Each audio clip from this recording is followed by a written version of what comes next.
think when we get ourselves into these real lower vibrations, these difficult situations that we sometimes find we're never going to get out of them, but we do. And it's often we look back at those times and go, that was the best thing that ever happened to me, because had I not been through that, I wouldn't be where I am today. Steve Jobs said, we can't connect the dots of life looking forward. We can only do it looking backwards. It's so easy in the moment to categorize things as being a bad experience or a good experience rather than zooming out and going, well, we don't actually know until it plays out. There's a beautiful saying in positive psychology that challenge without meaning is suffering, but challenge with meaning is growth. And so for me, I can now look back on these really challenging chapters of life and see the meaning in them, and see the purpose in them and go, that's why that had to happen.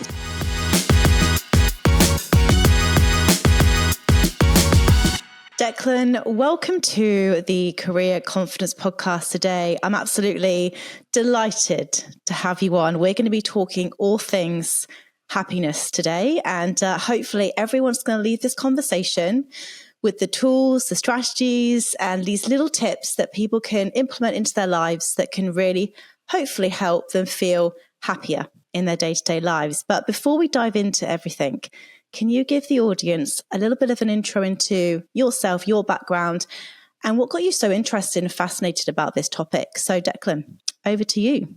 Definitely. Thank you. First and foremost, thank you so much for having me on the show. I know we spoke a little bit before pressing record about how now more than ever happiness is needed, and talking about the skills and science of happiness and making them accessible is more needed than ever. And any opportunity I have to share my research and my background and some of those tangible tips for living a happier, more fulfilling life is something that I don't take for granted. So thank you for having me here.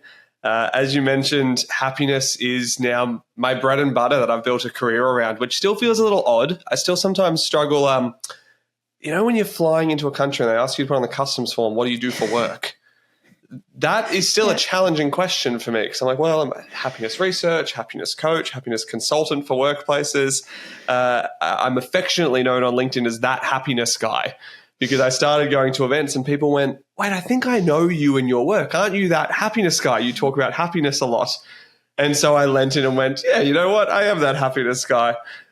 And how I ended up becoming that happiness guy and ended up in the space where my career is dedicated to understanding the science of happiness and making that more accessible is, for a lot of my life, quite frankly, I wasn't happy. I wrestled with my own emotional well-being. I wrestled with self-doubt and self-criticism. I had a really loud inner critic that still occasionally pops up. I really wrestled with even something as seemingly simple as knowing who I was, right? I talk a lot about this idea of we tend to chase things like self-worth, self-esteem, self-care, self-compassion, self-confidence. These are all traits that people go, I would love more of that in my life. And they all start with the same bloody word for a reason, right? They all start with self. And so for me, for a lot of my life, I was like, I don't even know who I am. What are my values? What matters to me? What do I want in life? What does a happy life mean to me rather than to other people? And so what that led to was, thankfully, some great mentors and professionals stepping into my life and kind of being, a bit of a big brother mentoring sort of role for me. And I started to ask them, wait, how do you guys know all this stuff? Like, it's almost like you've got a toolkit that I was never exposed to in school. Things like emotional intelligence and, having a good relationship with ourselves. And they all kept saying the same thing. They're like, well, we've gone and looked into fields like mindfulness, like positive psychology, like acceptance and commitment therapy. And I just kept finding that they were referencing these toolkits that I'd never had prior exposure to. So off I went and went, I'm going to go learn more about that. And the more I learned about it, the more I fell in love with it and went, okay, this is learnable. The classic, I think there's a Chinese proverb that says, the best time to plant a tree was 20 years ago, but the next best time is today. And I really felt that. This was my late teens, early 20s by this point, where I went, I wish I had learned these skills much earlier in life. But here I am learning them now. And on that became to doing postgraduate studies in positive psychology, studying mindfulness-based stress reduction, studying acceptance and commitment therapy. And then one day saying to my fiance at the time, now my wife, thankfully, stayed with me throughout this decision. I said, I think I want to open a happiness college, a place where people can learn these skills and learn the skills to be happier and better human beings, not just great employees. And geez, that was now 8 years ago. Wow. There's so many interesting things that you've just said then, which I'm going to dive into. But the really thing that really stands out for me, and I hear this a lot, and it's been very apparent in my own journey, is that we often go through things in our lives that lead us down paths that perhaps we didn't think we were going to go down. So you said that you were unhappy, you didn't feel, maybe even a slight bit of depression there. I went through severe anxiety, which led me down a path to really understand myself, what my drivers were, what my values were, and what was important to me. And I think that what I came to realize, and I'd love to hear your journey on what you realized when you were sort of discovering self, was that I did compare myself a lot to other people. I thought that's what happiness is. And it was always like something that I was going to attain in the future. I'll be happy, fill in the blank. And the more I've dug into my own sort of, I guess, understanding self, what's important to me, the more I've realized that actually happiness is just, it's in the day-to-day moments. It's when I'm fully present. It's when I'm with family and friends. And it's when I'm like in deep flow with my work. And it's not something that I now think is a future destination. But I'd love to sort of dive into like how sometimes I think when we get ourselves into these real lower vibrations, these difficult situations that actually we sometimes find we're never going to get out of them. But we do. And it's often we look back at those times and go, that was the best thing that ever happened to me. Because had I not been through that, I wouldn't be where I am today. Yeah, I think it was Steve Jobs who said, we can't connect the dots of life looking forward. We can only do it looking backwards. And I see that being so true in my life and in a lot of people's lives I've been fortunate enough to have conversations with. They look back and in hindsight, we go, well, actually, that led to this and then that had to happen to lead me here. And who knows whether I would be doing what I'm doing today. And I'm fortunate to be very fulfilled and ironically very happy in my life and in myself and in what I'm doing now. And you're right, I think it's so easy in the moment to categorize things as being a bad experience or a good experience rather than zooming out and going, well, we don't actually know until it plays out. That chapter of my life that I shared that kind of kick-started me on being curious about the science of happiness, if you asked me at the time, I would have said this is a terrible chapter of life. And if you ask me now about it, I go, it was a meaningful chapter of life. Don't get me wrong, I'm not saying it was great and enjoyable and sunshine and rainbows, but I can see the meaning and purpose in it. And it's actually something I'm a big fan of. There's a beautiful saying in positive psychology that challenge without meaning is suffering, but challenge with meaning is growth. And so for me, I can now look back on these really challenging chapters of life and see the meaning in them, and see the purpose in them and go, that's why that had to happen. So then it feels a little bit more like a chapter of growth rather than a chapter of suffering. And to your other point of that comparison trap, and even we call it in the happiness research the hedonic treadmill, the I'll be happy when trap. It's a slippery one to get into. Even as a happiness researcher, I end up on that more often than I'd like to. And the goal is to kind of catch it early and go, I'm in that I'll be happy when trap. Let's address it. I think when it comes to happiness, we need to start asking ourselves, and I encourage everyone listening to this conversation to ask yourself, what is your reference point for happiness? Because if it's external or future oriented, so external being in comparison to others, and boy, oh boy, is it easier than ever to do that thanks to social media. It's easier than ever to have an external reference point for our own happiness and to compare to that. Or if it's too based in the future, the I'll be happy when trap, chances are we're going to feel like we're always chasing happiness, always pursuing it, but never quite experiencing it, never really achieving it and realizing it. Whereas if we have an internal reference point for happiness, be it, am I living in alignment with my values? Am I utilizing my strengths as a person? Do I feel that I'm bringing, as often as possible, being realistic, it's not going to happen all the time, but as often as possible, do I feel like I'm bringing the best version of myself to my loved ones and to my pursuits that I care about, like my work or, hobbies? If our answer to those questions is yes, more likely than not, we're going to feel quite happy in life. And happiness doesn't just mean this fleeting feeling of joy or pleasure. Again, there's so many different forms of happiness. Sometimes it's connection, contentment, it's calm, it's excitement, it's joy. It's, there's all these different expressions that would sit under the emotional umbrella term that is happiness. But if you want to experience those more often than not, I'd encourage you to start with what is my internal reference point for what it means to live a happy life. I'm going to be really honest now, and because I really would love your thoughts on this, right? So I have maybe had a story in the past that if I allow myself to feel contentment, gratitude, happiness, I'm going to lose my ambition, my hunger. And I've often used that lack of fulfillment as a fuel to drive me, to make me want to sell more, do more, be more. And don't get me wrong, it's definitely been a good driving force over the years. But there has been a very bad dark side to it, the anxiety being one of them.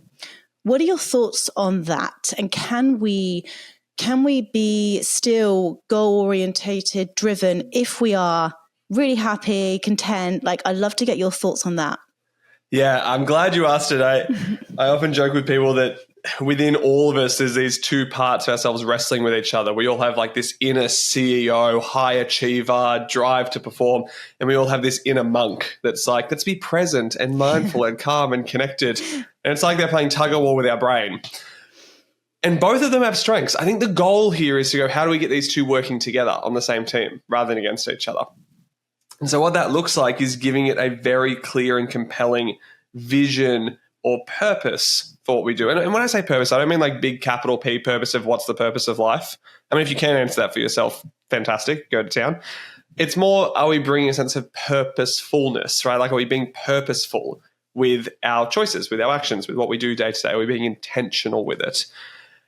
On the topic of, getting that little competitive edge from unhappiness, I mean, that's basic biology, right? It's a very human thing to do. At its core, we can talk about behavioral change coming from value alignment, from our own self-growth, from emotional intelligence. But at its fundamental root cause, the thing that leads people to do things in life is either the avoidance of pain or the pursuit of pleasure. That is it. We're either moving away from pain or moving towards pleasure. And for a lot of people, by the way, myself included, I'll put my hand up too. I think you and I have both done this in the past. We over-rely on the pain motivation to make change, right? The fear of failure, the fear of letting others down, the I'm not good enough yet, or I'm not insert whatever word you want enough, right? I'm not smart enough, I'm not successful enough, I'm not talented, whatever it may be. But if I go do this, if I achieve this, then that's going to solve that. That can be a really potent fuel for action. The downside, as you mentioned, is we gamble our self-worth and self-esteem on it. We gamble our well-being and happiness on it. It comes with a very big side dose of anxiety, overwhelm, burnout, exhaustion, disconnection from others and from ourselves. So then some people do this overcorrection where they go, well, that hasn't worked for me. Being driven by pain motivation does not work. I'm going to just be driven by pleasure motivation. And you know what these people end up as? I love them. I've been there myself. I call them the inspired procrastinators. They can tell you the best stories, the biggest picture, the biggest goals. They can talk about the future and the project, and they can really rally everyone and inspire. But then nothing bloody gets done because there's no consequence. There's no cost of inaction. There's no pain motivation. So the way I like to think about it with people is pain motivation will start the journey. It will get you started to make change. But as soon as you've started, as soon as we're past that big leap of inertia, as soon as the boulder is rolling, as quick as possible, we need to move to pleasure motivation, which is not what am I moving away from, but what am I moving towards? Why do I want to do this? Why am I choosing to do this? What am I feeling compelled by here? If we can answer those questions, it bridges the gap from, hey, use pain motivation to start, but as quick as possible, let's switch it into something a bit more sustainable, a bit healthier, a bit more long-term, which is that pleasure motivation.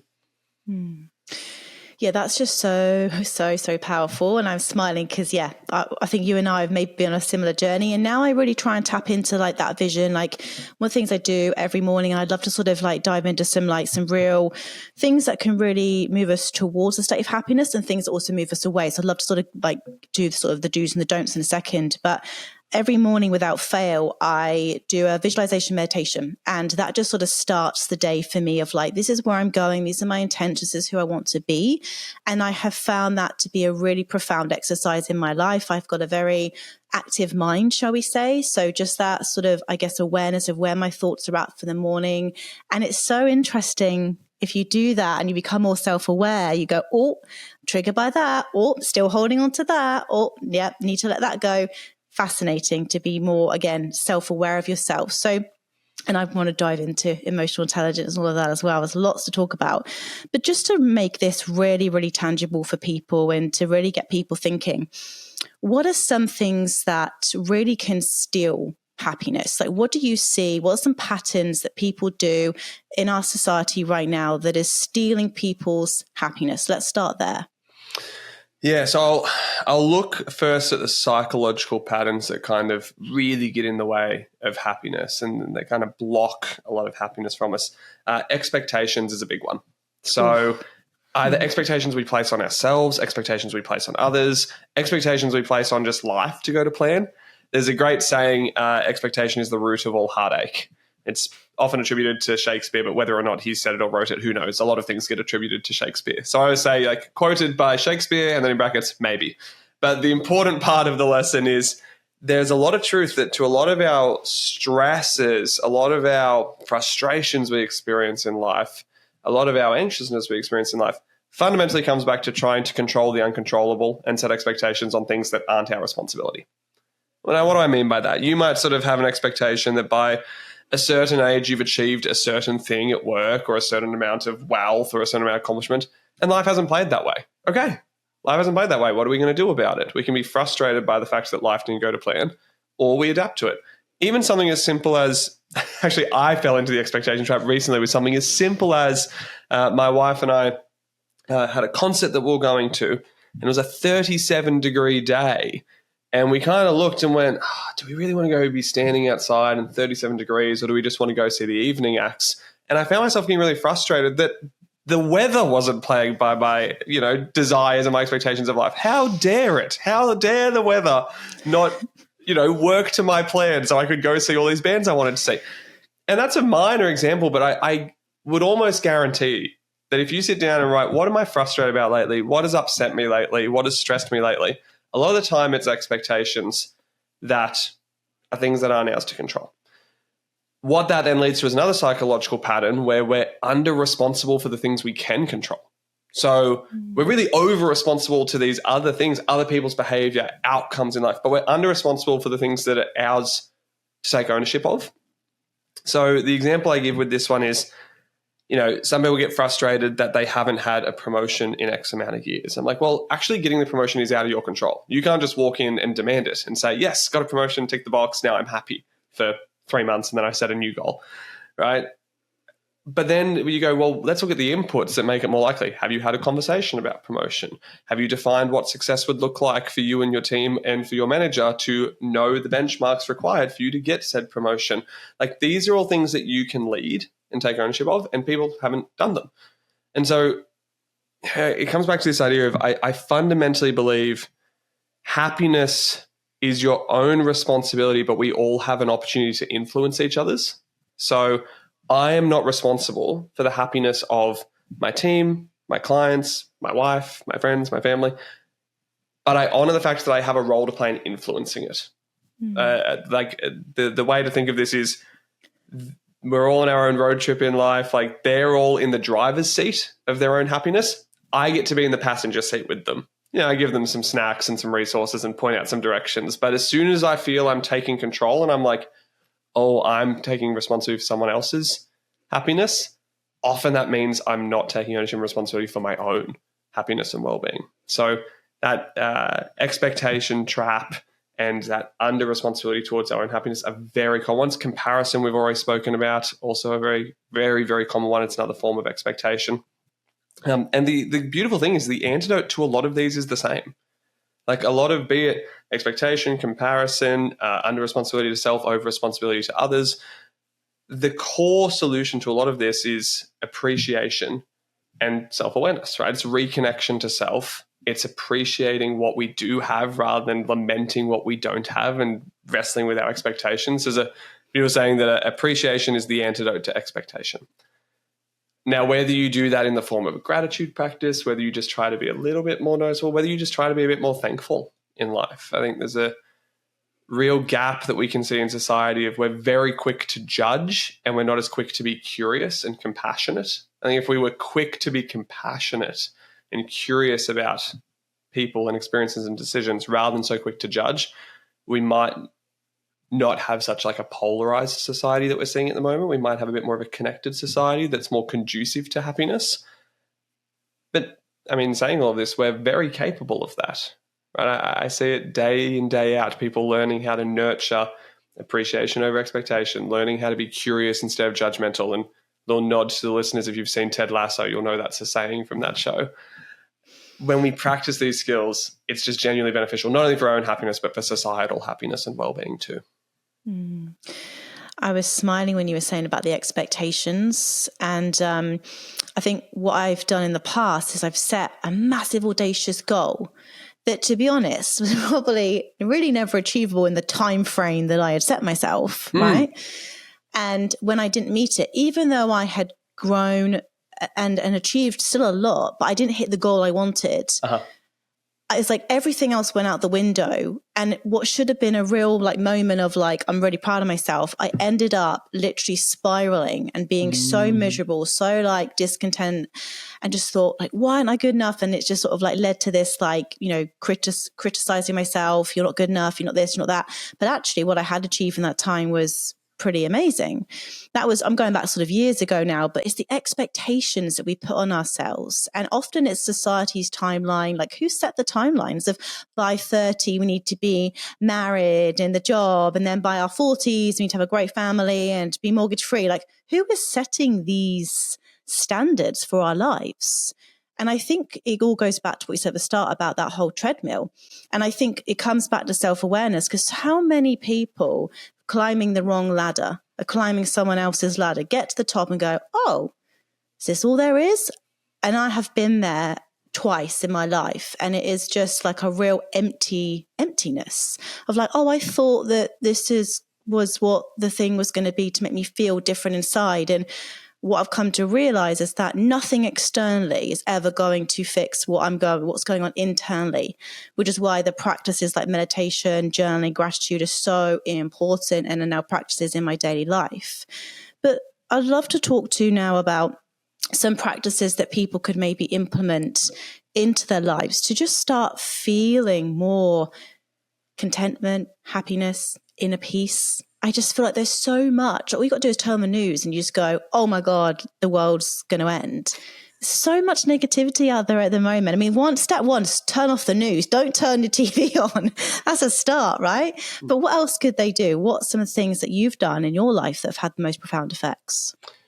Yeah, so I'm actually going to start with something that I think is deceptively simple, and I think that's why people overlook it and undervalue it, and that is, make sure you're working with your physical health in a way that it supports your mental and emotional health. Now, it's not going to solve everything on its own, but I can promise you it is way harder to be happy and well if you're in physical pain, if you are underslept, if you're hungry and, you know, not nourishing your body. I'm sure we've all had moments where we've been a bit hangry and maybe had some emotional spillover on a loved one and gone, oh, that was not about you. That was because I did not have lunch today. Right? It astounds me how often I see people go, okay, I'm feeling down, I'm not feeling happy, I'm not feeling well, and they immediately jump to a psychological solution to that, right? If I need to get in and unpack my thoughts, I need to journal, I need to pray. And look, that's all valuable, it's important, but if we come back to our fundamentals, have you stacked the deck in your favor? Have you made it more likely that you're going to feel? And you don't have to overcomplicate it. You know, for me, what's worked really well is, am I drinking enough water? Right? Am I moving my body in some way that feels sustainable and good, at least 30 minutes a day? Now, some weeks and some days that's basketball, it's, you know, rigorous weights. Sometimes it's just stretching and yoga or a light walk with the dogs. Like, it doesn't have to be this rigid rule, but it's, for me, it's something I commit to for myself to give myself the best chance to feel good. And it's adequate sleep. If you do these three things well, you get enough water, you get adequate sleep, you move your body in some way, I'd say you're already going to be a hell of a lot ahead of where you were in terms of making it likely that we feel happy. So start by getting your body feeling happy. Then we can move into the psychology practices and we can look at the mind, because it's hard to figure out our thoughts when we're physically not feeling well. It's also exceptionally difficult to figure out our thoughts and work through them if we're giving them a home ground advantage. What I mean by that is, don't try to solve your thoughts inside your own head, because you're only ever going to catch the tail end of them. We all have a negative cognitive bias where our brain goes to worst case scenario. Like, wrestling with our mind, inside our mind, is such a losing game. So whatever you need to do to get it out, be that talk therapy, working with a coach, counselor, therapist, professional of some sort, journaling, I know you've mentioned. For me, I talk a lot more than I write. I like to talk through my thoughts. So I use an app called Otter. It's free. I could literally just press record and I talk. Sometimes on a long car drive, I'll just talk about what's on my mind and it will transcribe it for me. And at the end of the week, I can look back and go, 5 out of 5 days this week, I've been talking about the same topic. Maybe I should do something about that, right? It gives me visibility over my thoughts. So when it comes to what a practice we can do, get your thoughts out of your head. Get your emotions out of yourself as well. Name them, right? There's a great saying, what we feel, we can heal. But if you're going to feel something, you need to name it first. So sometimes I throw out the line, name it to tame it. We have a huge gap in society at the moment when it comes to emotional literacy. So people actually being able to recognize and name their feelings. If you can't even recognize and name an emotion, how do we hope to understand it? How do we hope to manage it more effectively? Like emotional intelligence, people think, do I manage my emotions? Well, I'm like, first step is, can you name them? Like, can you tell me what the difference between feeling overwhelmed and anxious is? What does that actually feel like difference-wise? What about feeling annoyed versus frustrated? What's the difference between those two? Because they're close cousins, right? And so I think if people listening to this did only 3 things to maximize their likelihood of happiness: 1, look after your physical happiness, give yourself a fighting chance with your body. 2, get your thoughts out of your head, whether you do that through journaling, meditation, talk therapy. And 3, expand your emotional literacy. Start naming your emotions. The best way to do this, I call it a 2-word check-in, because it cuts past all the thoughts. It just gets to the emotion. If you were to capture how you felt today in only 2 words, what 2 words would you use and why? It allows us to be a little bit curious and to expand, because eventually you'll get sick of writing the same 2 words every day and you'll start experimenting with other labels and names for our emotions. But if we can rapidly expand our emotional literacy, what will follow is emotional intelligence. Really, really, really powerful. And I love what you said about the battle of the mind, because again, when I think back to when I was going through sort of that battle of anxiety, I was trying to challenge the thoughts, and then the thought would come out and I'd go, I don't want to think this. And and then I was thinking it more because I was anxious about having the same thoughts all the time. And it's a vicious spiral. But when you're in it, like I was talking to a really good friend the other day, and they're going through a little bit of some hard time at the moment, and they're just in this thought loop. They're like, I can't break the loop. And then they feel it in their body. So it's like, first comes the thought, then comes the emotion, like the tight chestedness, the anxiety, the overwhelm. And it's like, how can we break when we're in that cycle of like thought, feeling? You've mentioned talk therapy, journaling, speaking to yourself. But in those moments when the mind does start to race, the heart starts to race, anything we can do right there and then to just try and not stop it. And maybe that's what we need to not do. So I'm curious to be like, what would you recommend if someone's in that spiral right now? How could they start to sort of overcome it in the moment? And I think that you're right. The first thing is we need to reframe the intention here, because I promise you, if the thought is to stop the thought or the feeling, if that's the goal, you're going to lose. That's like getting in a boxing ring, putting the gloves on and going, I'm going to beat my thoughts and feelings into submission. And anyone who's been in a boxing match with your mind or feelings knows that you don't win that often. Right? It's a bit of a rough game to play. So I try to encourage people to think more about dancing with their thoughts and feelings rather than fighting with them. A dance has give and take. It has lead and follow. It has this innate curiosity to it.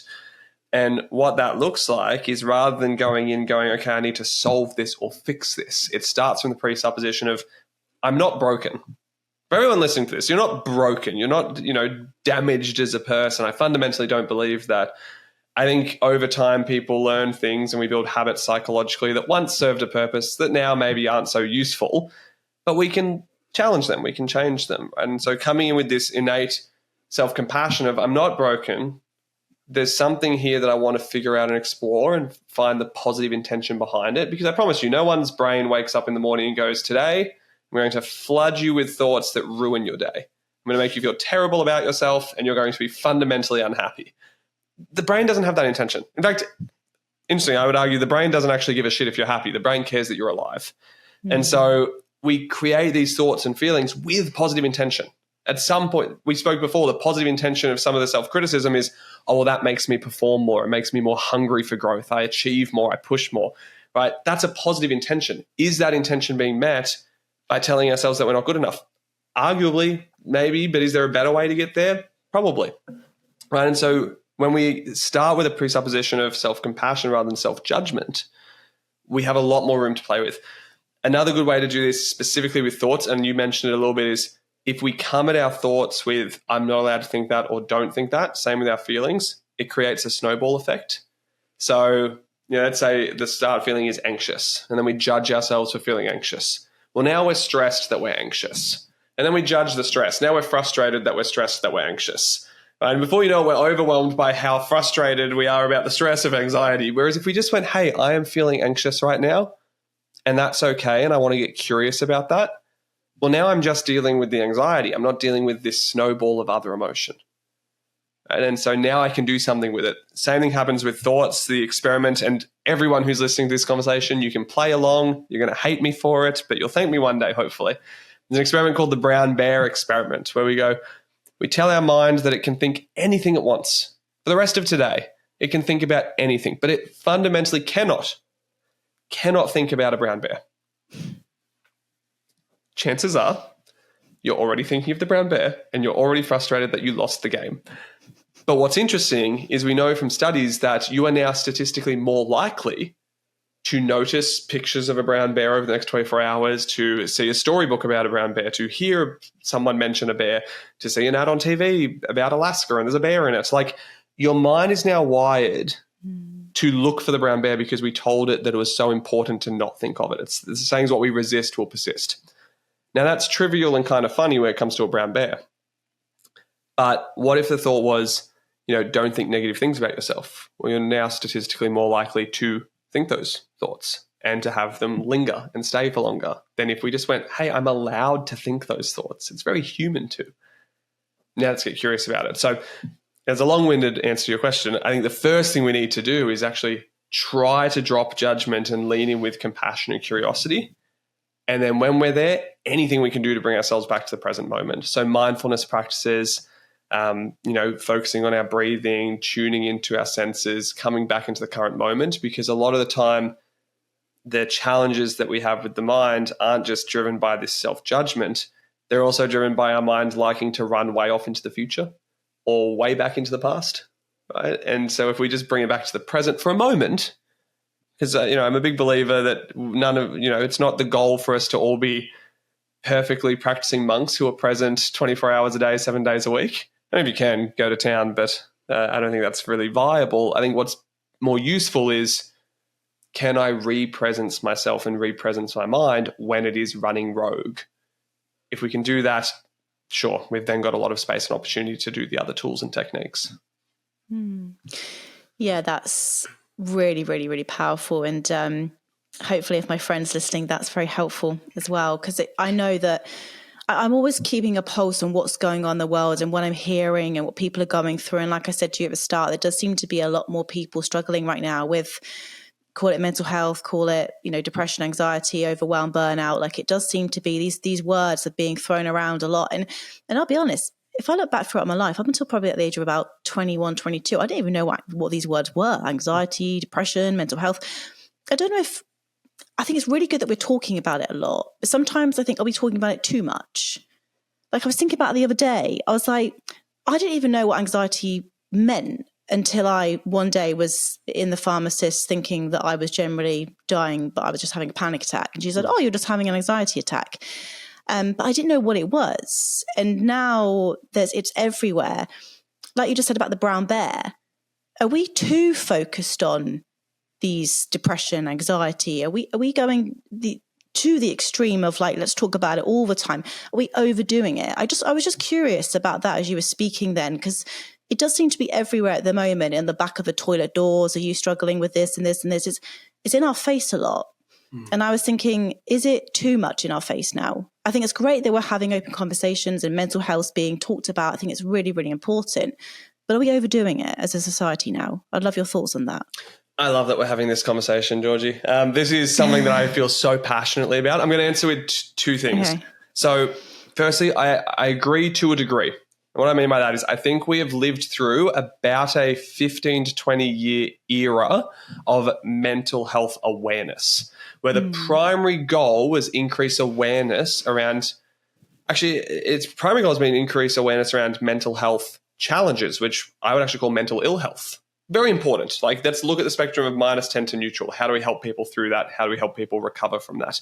Super important work has happened there. I'm so grateful we've had a 2-decade run, but that's the focus. What I hope for is the next era that we're entering is an expansion of what it means to be mentally healthy, not just looking at mental ill health and going from -10 to neutral, but also looking at mental flourishing. So what does it mean to take people from neutral to +10?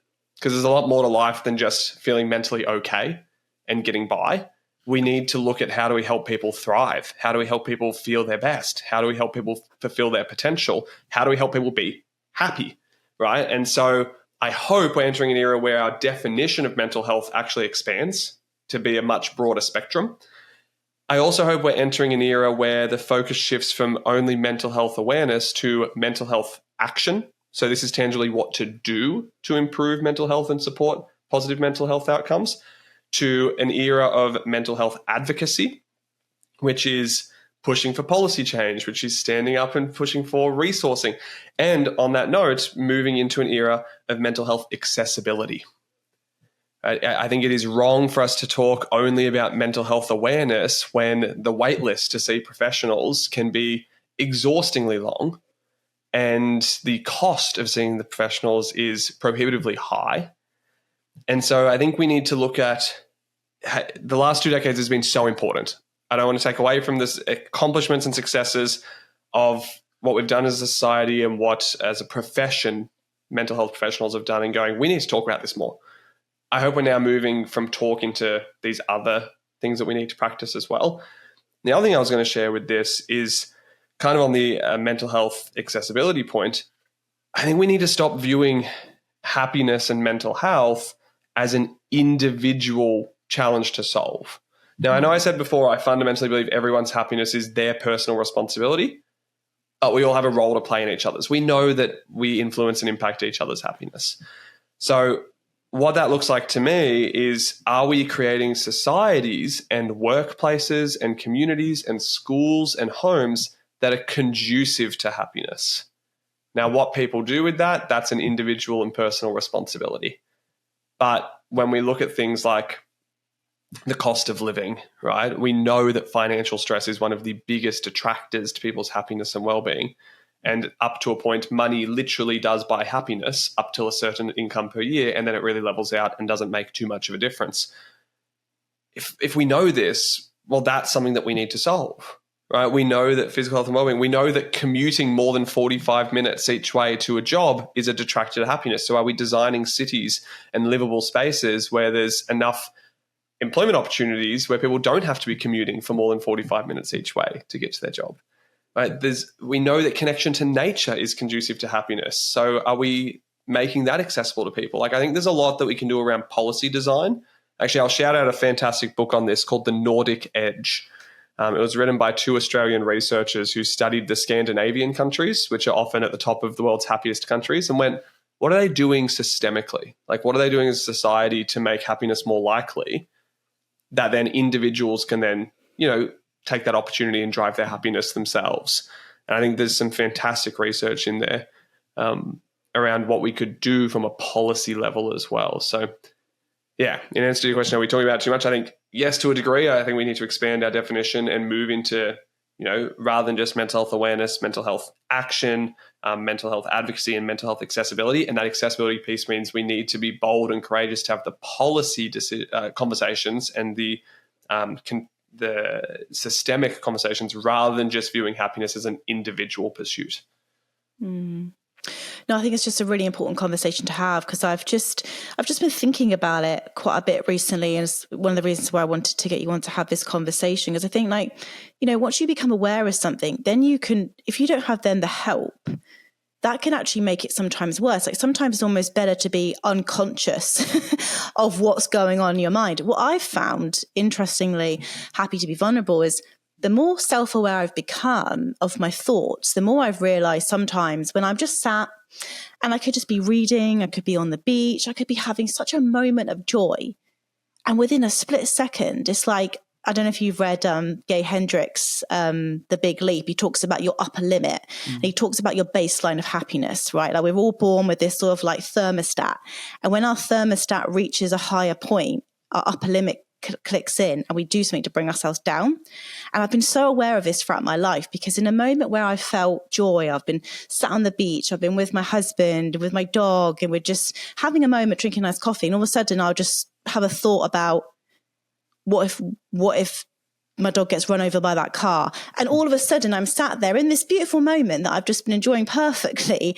And then I've had this thought, and then I've spiraled, I've grabbed Ted, I'm, in control freak mode.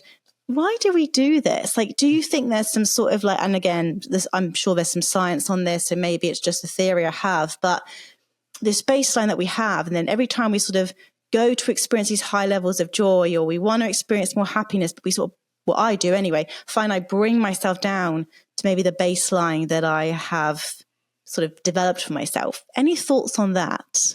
Yeah. So 2 thoughts on this. One is set point theory, which is what you're describing there. We have this set point notion of happiness. Now, whether that is something that's genetic, whether that's something as a result of how we were raised in childhood, we could have the nature versus nurture, free will versus determinism debate for thousands of years. We literally have been having that debate for thousands of years as a species.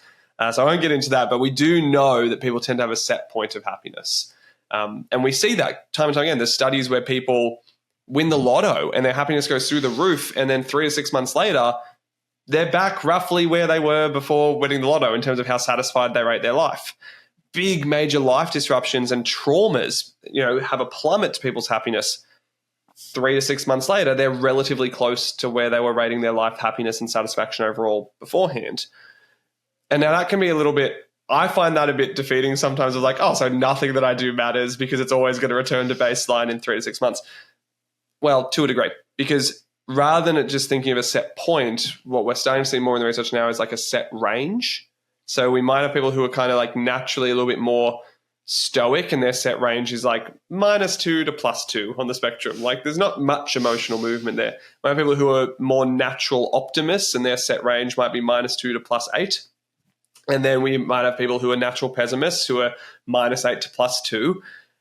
For me, I think regardless of where your natural set range is, if you do the work and, practice the tools and the techniques to put yourself on the higher end of your set range more often than not, you're going to feel happier. Like it actually doesn't matter what your set range is. It matters how often are you in the higher end of your set range, and how quickly can you address and overcome when you're in the lower end of your set range.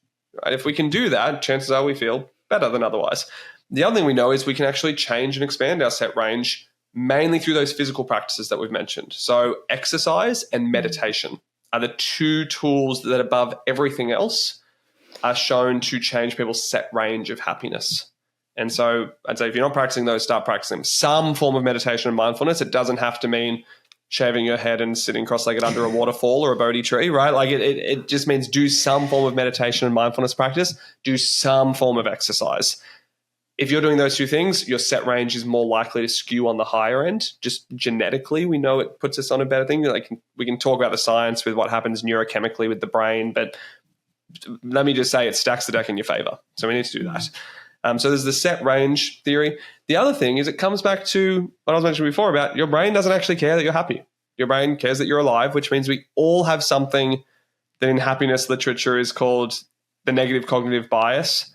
I just call it the worst case thinker. Like our brain's really good at going, what could go wrong? Case in point, sitting at the beach, lovely day. What could go wrong here? My dog could be hit by a car, right? Like our brain does that so well. And that was useful thousands of years ago because it's what allowed us to stay alive and pass on our genetics and, have children. And, that's what kept the species going.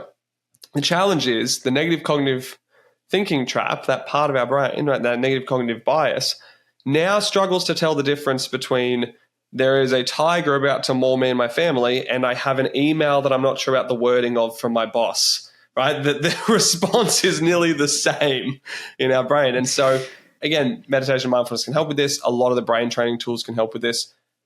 But suffice to say, I think if we come at this going, okay, my brain is a little wired towards worst case scenario, I need to now train it and work on changing that, which we know we can, thanks to neuroplasticity. We can change the brain. Best ways to do that, everything we've been speaking about today, self-awareness, emotional intelligence, emotional literacy, journaling, gratitude practice is a great one for rewiring that part of the brain. All of these tools are essentially trying to solve the same two core problems, which is I have a baseline or base set point or set range for happiness. How do I increase it? And my brain is going to want to sit naturally on the bottom end of my set range because that keeps me alive. How do I try to encourage it and nudge it to sit a little more on the higher end? I'm so glad we've gone here because this is something that I know I'm not alone in doing because my best friend does this as well. Like she was saying, like, I think I'm a bit nuts. I was like, no, you're not. We all do it. Like, worst case scenario. It's a really important conversation to have. And yeah, exercise. There's not a day that goes by that you won't see me walking, weight training, on my bike, out in nature. It's one source of joy that I have, and you just feel so good. Like I think sometimes just move, just get up and move, and you'll just feel so good. And it doesn't have to be, like you said, like really intense, but just go for a walk around the block or a light jog or just do something because you do feel the benefits. And if you can have some sort of like, call it like mental hygiene practice, like a meditation practice, a gratitude practice, like that also can just boost as well. So I just love everything you just said then. But just finally, before I let you go, and I'd love to have you back on as well, Declan, because I just talked to you for hours about this, but let's just quickly talk about work now, because we spend, a massive majority of our time in our lives in our workplaces, and it can be such a double-edged sword. Work can bring so many people joy and fulfillment, but it can also bring with it a lot of stress, unease, and unhappiness. So if someone's listening to this right now, and I have a lot of career professionals that, some love their jobs, some are looking for a new job, but how can we just be happier in our workplaces? Is it our responsibility? Is there something more the companies could be doing? What does the research tell us? Yeah, so this is an area I stumbled into accidentally through my research. So I've been working with individuals to help them learn the skills and science of happiness since 2016. And then in late 2019, one of our junior year members at the college, so he was in his third year at BU Happiness College, learning those skills for himself, went, I think my workplace needs this. And I went, okay, cool. Someone else will help with that. And he goes, no, like I want you to come and work with our team. I went, I've never worked with an organization. And so he goes, well, treat it like a group of people learning a set of skills, like what you've been teaching me about burnout, about stress management, about all these concepts and tools that have been helping me a lot. Can you do that on a systemic level with the organization? And it was funny timing because that happened in November 2019.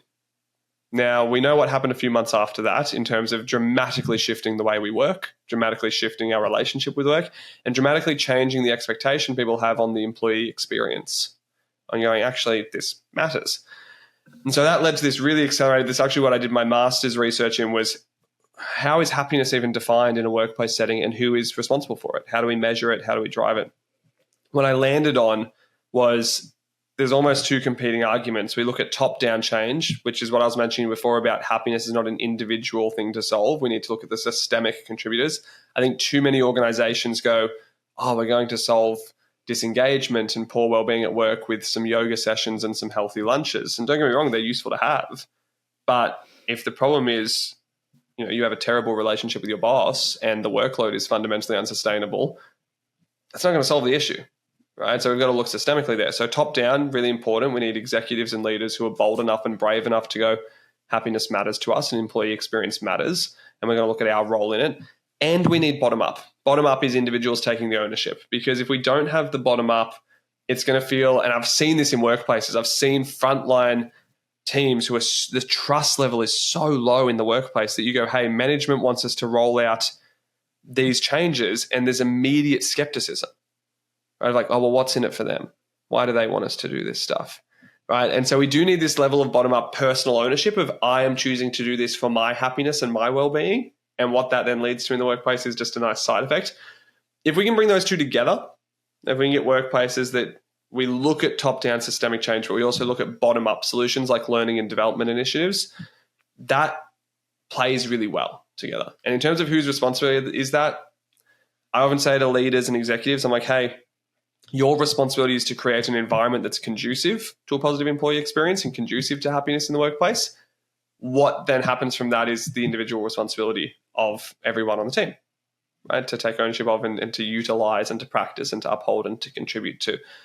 I'd also argue it's not just the workplace's responsibility to create that positive environment. It is their strategic advantage too.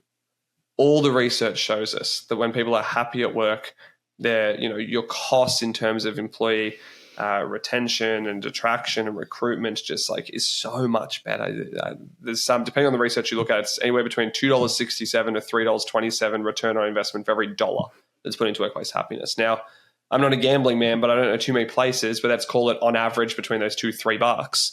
I don't know too many places where you can go in and say, hey, there's going to be a 300% return on investment in this over 12 months. Like if that was a stock, people would be just absolutely pumping money into it. And when you can sit down with organizations and show them the numbers and go, here's the evidence, here's the proof. Like, why aren't we doing this? It suddenly becomes a bit of a no-brainer. And my hope, actually, you know what, I'm just going to admit to this on the podcast. This is the first time I'm going to just say this so bluntly. So buckle in, everyone. My intention, my whole purpose of my career is to grow global happiness. How do we make the world as a whole a happier place? Now, I fundamentally cannot do that alone. And so we started Be Happiness Coach to go, well, let's help individuals learn those skills. Then we ended up working with organizations as of 2019 and went, how do we help organizations measure, understand, and enhance happiness? My sneaky long game with this is I genuinely believe the more workplaces that value employee experience, value happiness, that enable their team to thrive at work, I think the trickle effect that that's going to have on society is insane. To your point, our work can be the biggest source of stress for a lot of people, of exhaustion. And there's a great saying, often people's workplace gets the best of them and the rest of life gets what's left of them. My hope is, well, what if we were setting up workplaces that enabled people to bring their best selves to work and still have enough in the tank to bring their best selves to their marriages, to their parenting, to their community pursuits? Like the world as a whole, society as a whole just gets better when we solve the workplace happiness issue. And so I've never been more hopeful or energized for what we do because I'm seeing it in real time. I'm seeing organizations that go, yes, happiness matters. We're going to take a top-down approach where we are held accountable to this. The best organizations I've partnered with have done this by they measure employee happiness and employee experience through really evidence-based comprehensive tools, and their executives have financial bonuses tied to that. So there is a financial cost to the leaders and executives and board if their people are fundamentally unhappy at work. That is the gold standard for top-down change.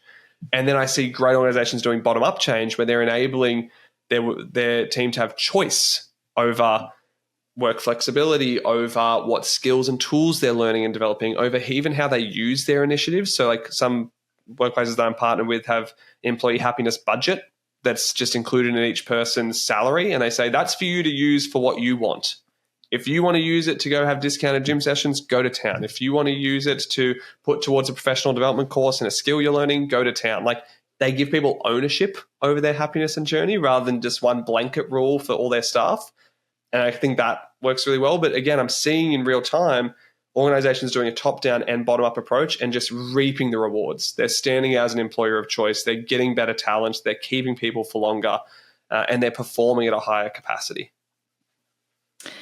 I just love this because I've been doing recruitment now for 12 years and you hear it all. I've got my own agency as well. I've been running that for 7 years. I always ask when a candidate's why looking for work? I don't feel appreciated. It's punishment over praise. I'm overworked. I'm underpaid. I'm undervalued. Like it's just, I don't have a life. I'm working, 14 hours. It's like a lot of it is that they just don't feel appreciated at all. And then the work isn't meaningful. There's no compelling vision. There's no mission. It's just like they literally come to work. Here's your desk. Here's your pay slip. And people want more than that now. People want to feel like they're coming to work. It's meaningful. They're working in a collaborative, inclusive team where everyone, like you say, can be an individual. And it is, I think we need to move away from like seeing people as profit, and we actually need to really start thinking about people as individuals. What do these people need? How can we make the organization better? What can we do as an organization to make people want to work here, stay here? It's not difficult, but companies just need to get started. And I love that whole bottom down, top down approach, because if you don't have the leadership team on board with this, it's not going to work. And if the individuals are exhausted, burnt out and defeated, they're also not going to want to do anything either. So it works both ways, but it is so worth investing in, like you said, because when you get this right, your company, your services, your products, everything is going to excel. And the business and the profit will go up if you invest in your people. And I think every single company should really, really be thinking about their attraction and their retention strategies. And they just don't. And then when you work with a business that says, we're losing all of our staff, and the first thing I'll sort of like dig into is like, well, what are some challenges you're facing? It's like red flag, red flag, red flag, red flag. Mm-hmm. So what you just said then is so powerful.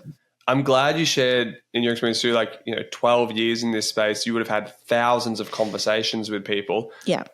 I would hazard a bet, and I'm not a gambling man, but if I was, I'd put some money on this, that out of those 1,000 conversations, 99.9% of them, the core question is, or the core desire there is, I believe I would be happier working elsewhere.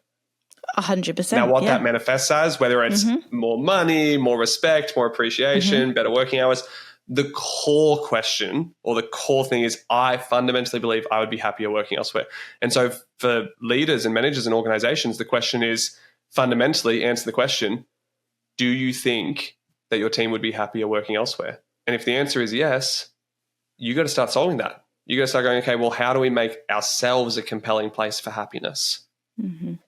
And it's interesting because it's a feeling you get when you walk into these organizations. Mm-hmm. You can't almost, I can instantly feel, something's going on here. And then I walk into another business and I go, this feels great. Everyone's smiling and laughing and collaborating and chatting. It's fascinating. The amount of buildings I've got into over the years and gone, this feels a bit strange, or this feels great. You can instantly tell, can't you? Yeah. But look, Declan, it's been such a joy having you on, and you've definitely made me feel happier today. I feel like this has been such a great conversation, and hopefully some really tangible things for people to really take away. But just final question, has there been anything today that we haven't spoken about that you just want to leave the audience with before we wrap up today? I think we spoke about it a little bit, but I'll hammer it home as a final message. The most important part is start thinking of happiness as a skill. Start thinking of it as something that you can learn, that you can invest in, that you can develop and practice. And look, like any skill, it means you're going to stuff it up a lot at the start. You might try meditation and mindfulness like we spoke about today and go, wow, I suck at this. Good, you're meant to. Keep going, right? Or you might go, actually, you know what? I don't set up my physical happiness to be, well, I haven't looked at hydration and exercise and sleep, and I'm going to do that today. Expect yourself to suck at it for a bit. You're meant to. That is part of skill development, but stick with it. It is so worth it. And I promise you, the more time and effort and resources that you put into learning and mastering the skills and science of happiness, not only the happier do you become, but the more you're able to play your part in spreading that ripple effect of happiness. And then we all get to work together to make the world a happier place. Beautifully put. Where can I send people to find out more about you, your services, and what you offer? Where do you hang out the most? Where I hang out the most these days is LinkedIn, but really any social platform. If you search Declan Edwards, BU Happiness College, or That Happiness Guy, I'll tend to pop up. We also have our own podcast now as well called How to Be Happy. So if you search How to Be Happy, you can learn all about the skills and science of happiness there. We do an episode, every second episode is about individual happiness, and then the other episodes are about workplace happiness. So whether you're more looking for the personal development side or the professional development side, it's all covered there. And then, of course, if you go to buhappinesscollege.com, you can find a bunch of free resources and tools there as well. Amazing. We'll make sure we put all the links below. And please, everyone, go and connect with Declan. And thank you so much. It's been such a great conversation. Thank you. I appreciate it.